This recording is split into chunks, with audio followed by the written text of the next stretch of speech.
Welcome to the Ben Wood Johnson podcast.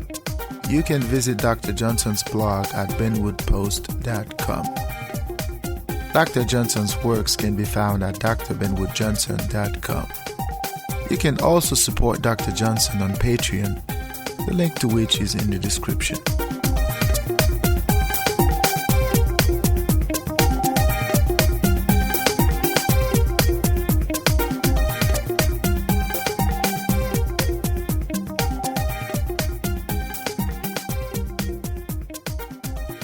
Hey, welcome to the Ben Wood Johnson podcast. Today is June 22nd, 2020. This is podcast number 49. I am excited to have you with us one more time to have another podcast. Today we're going to have a peculiar podcast because we're going to talk about a subject that is sort of been on the lips of almost everybody in the world over the last few weeks, and this is the subject of racism. Now, we have talked about racism in previous podcasts. We have sort of debated the subject, but today we're going to sort of take a different angle. There is a concept known as anti-racism that is sort of going around. It is somewhat contagious because everybody's repeating it. It's like it's cool to be an anti-racist. What I found out is that most of the people who are talking about anti-racism do not know what the term really means, or they don't understand, they don't fully grasp the implications of this concept. So in this podcast, which is part of a series of several podcasts that I'm going to post about police brutality, racism in America, and inequality as a whole, but in this particular entry, we're going to talk about the fallacy of the term anti-racism and the danger that it poses for America as a whole. So without further ado, let us delve right into it.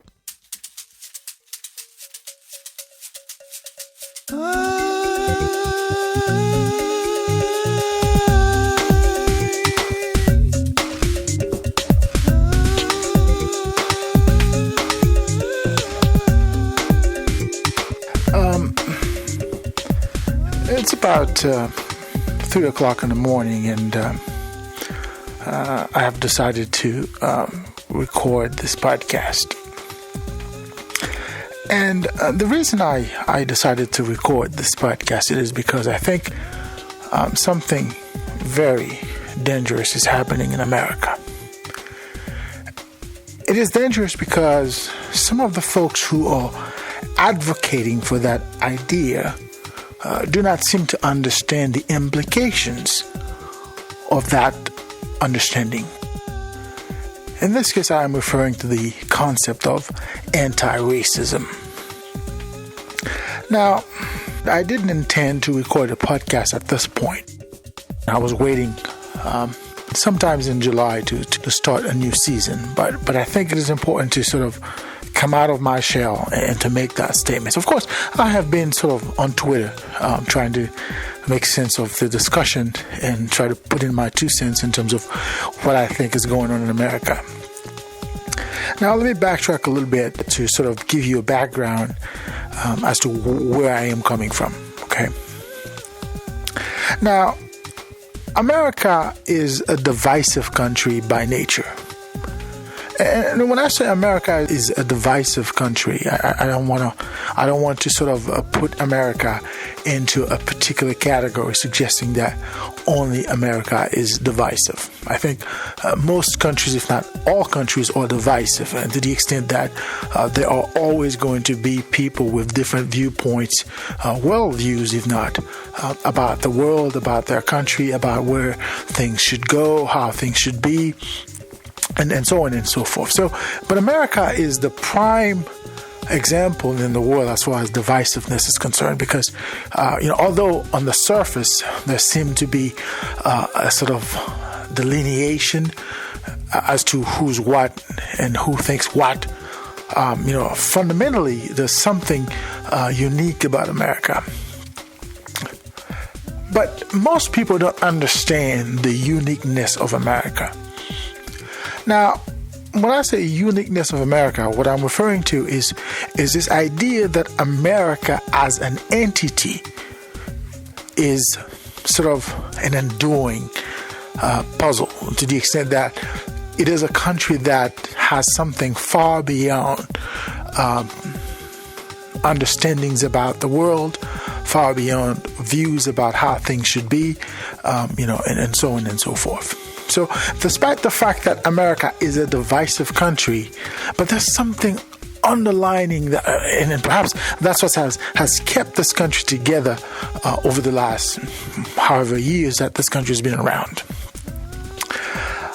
But lately, America has been drifting into a sort of a dichotomy. It's been bifurcating to the extent that there are certain people who hold certain views, and they are willing to do anything to sort of insert that view onto others, or to force the world, at least to force everybody else to see the world from their viewpoint. And I think it is dangerous when you are arguing against something that's wrong in society, and the solution you propose is something that is equally wrong. Then you're not proposing a solution. You're asking to replace a problem by another problem. Okay? And that's precisely what the term anti-racism does. Because what that term does is that if, and which I doubt that people would do, but if people were to apply that term to the extent that it is understood and explained, then the country would be even more divisive than the way it is right now. We would all agree, and I think even those who might be considered zealous racist would agree that, there's a problem in America. Okay? Now, the origin, the cause, or the roots of the problem could be the subject of debate, right? But we would all agree that there's something wrong with this country, especially with the way black people are treated. Of course, we could have another debate about black immigrants, which is the category which I fall. But as far as black people are concerned in America, there is a problem. The whole society seems structured with the intent of purposefully excluding these people. And the police, at least the way it's been over the last few decades, the police have been drifted towards more punitive rather than protection. Okay? So yeah, there is a problem that needs to be fixed. Racism is real. And I, as a black person, as a black immigrant, I couldn't stand here and deny racism in any way, shape, or form. In fact, I am living racism in my bone. Racism has destroyed my life. For the last 5 years, I've been sort of reeling. So I know racism. I've lived it. So I know what racism is. But there's something that I know as well. Racism is not necessarily an individual problem. Whenever we look at racism as an individual problem, we miss the point. We don't understand what the problem really is. Because you see, everybody is a racist, or everybody has the potential to be a racist. But their actions would not affect the other so long as the societal environment facilitates that. So when we're talking about racism, we have to understand that it is always going to be there. It is always going to exist. The only thing we can do is to come up with laws. We've come up with social mechanisms that allow us to take care of the problem to the extent that it is not as pervasive as it is right now. Jesus says, if you have never committed a sin, then be the first one to throw the rock. And that's what we're seeing here. Like people who are racist in their core, who have done racism, are sort of putting themselves as the vanguard of racism. But what they're talking about, what they're preaching, is somewhat making racism even much more pervasive, because what they're doing now is that the notion of anti-racism takes away the power of racism from one group to put it in the hands of another. And this is equally wrong. If we think we need to fix racism in America, or in the world for that matter, The solution is not to tell people to become race vigilantes. The concept of anti-racist, and at least the way people understand it, because I think the worldview of this concept that I've been hearing is this idea that you have to be against those who are racist. Now, the question is, how do you determine when somebody is a racist? What is racism then? Okay? So what makes him a racist and not you? So what makes John a racist and not Jonas? What makes Carol a racist and not Caitlin? What makes one different from the other? Well, absolutely none. Okay? And that is why racism in and of itself has a subjective aspect to it. Okay? Because individually, we are racist. We are not without sins. If we're going to look at racism as a sin, we have to understand that we are all guilty of it to one extent or another, right? But this idea of being an anti-racist creates the possibility for more divisiveness in American society. What do you think is going to happen? If people were to sort of be anti-racist as they are asked to be anti-racist, do you think what would happen to society? Like, black people would start calling people out for being racist for things that might not have been, to the extent that the person who did it didn't intend to do it that way. Because there's a subjectivity, there's a subjective nature of the concept. Okay? There are certain things that you do to one person may or might be considered racist, but the person didn't intend it to be that way. Okay?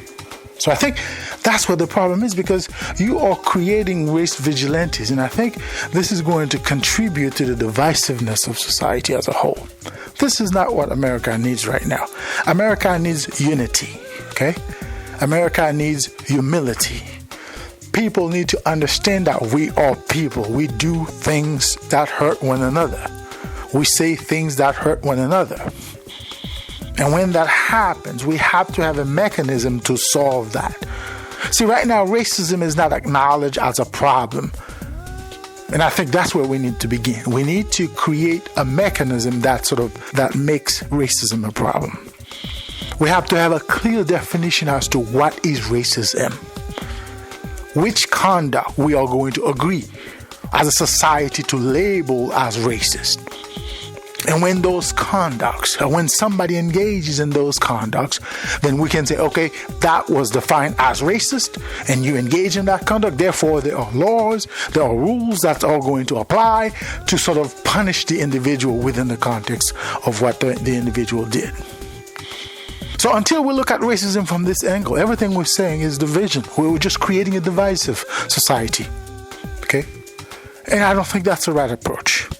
I do not think that is the right approach to a problem that is so important. I think we need to be careful. And this idea that we have to sort of chase racists, be anti-racist, right? And this idea, it's a fallacy in and of itself, because what it does, it empowers people to do evil in the name of good. That's what it does. What do you think is going to happen when people start accusing each other of being racist? Do you people think that the white population in America are going to sit back and let you sort of turn them into pariahs? Is that what you think is going to happen? They're going to fight back. Right now, they can't fight back because things are sort of raw. So some people sort of taking it back. Okay, that's what's going on. But the problem is not going to be solved if this is the approach we are taking. I think we need to be careful. We have an opportunity to fix a problem, or at least not entirely, but we have a possibility to alleviate a problem that has damaged so many lives for so many years in America or around the world. We have an opportunity to resolve an issue that has plagued this country for so many years. And one of the biggest problems of racism is because people tend not to acknowledge racism. And people don't acknowledge racism because it's embarrassing. When you call somebody a racist, it's embarrassing. Okay? So we have to be careful. And the idea that you have to call out your friends when they are racist, that's not the way society works. That is not the way society works. If we're going to come up with a solution to a problem, let's do it in an orderly fashion. Let's have laws. Let's have rules. Let's define behaviors or conducts that are racist. Let us all agree as a society that this conduct is racist. That conduct is racist. Let's do something great for the world, because we can right now. America can be a leader. It's on this issue right now. Let us come up with laws, rules, regulations that are sort of specific enough to define which conduct that we as a society consider racist. Once we agree on those conducts, then let's codify them. Let's codify them. And once they're codified, anyone caught doing that, anyone caught being that way, then we can go after that person. And it's going to be an orderly process. If a black person applies for a job, he isn't qualified for the job. He doesn't even get an interview. Then let's say, okay, that's racism. Let's say, yeah, that's racism. Of course, we have had laws like that before. We have passed so many legislations about discrimination and whatnot, okay? But these laws are not specific enough. Let us establish certain criteria, saying if this happened, that happens, then this is what that is. Let's do it like that. So the idea of being anti-racist is a divisive rhetoric. It's a divisive tool. And I am sure liberals are going to like it. Liberals are going to like that idea. But conservatives are going to pull back. Does that mean conservatives are racist and liberals are not? Is that what that means? Well, look in the history of America. See who the racist is. Or see who the racists are. Or at least who has been behaved as racist. Look at the history of America. Republicans are racist and Democrats are not. But look around. Go back in your history book and find out who did what to America, or at least to Black America. You'll find out that both of them have done things to Black Americans that could be considered racist. Both Democrats and Republicans, both liberals and conservatives are guilty. We're all sinners on this. It's everywhere. Black people have done it to black people. You know, it's not a white-black thing. So we have an opportunity to fix an important problem. Let us be realistic about it. Let us not go crazy and keep repeating a slogan, let's be anti-racist. Now they're having this anti-baby racist.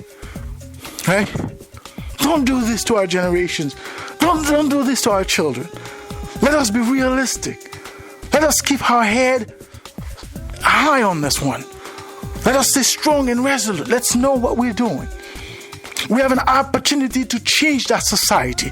Let's not squander this opportunity with feel-good notions, with vigilante attitudes. You want to be anti-something, but don't be anti-society. Yes, you can be anti-racist. You can be an anti-racist, but that's for you to be. That's not for me to know. That's for you to be, that's not for me to know. The idea of asking people to be anti-racist is a divisive tool. I don't know why they're doing it. I don't know if it's ignorance. I don't know what that is. If you believe in this notion, then you don't understand what racism is. You don't know what racism is. Because for you to be anti-racist, you would have to be anti-yourself. Because you are racist. You have done something at some point in your life that somebody could say, hey, that was racist, brother. That was racist, sister. How many things have we done to each other? How many things have we done to each other as black people that another black man looks and like, wait, that was racist, brother. That was racist, sister. We probably didn't call it that way. We probably didn't call it that way. But the idea that we are going to become race vigilantes, it is going to contribute to the divisiveness of America. And we are going to squander an opportunity to fix an important problem. I don't think Martin Luther King would have asked anyone to be anti-racist. I don't think so.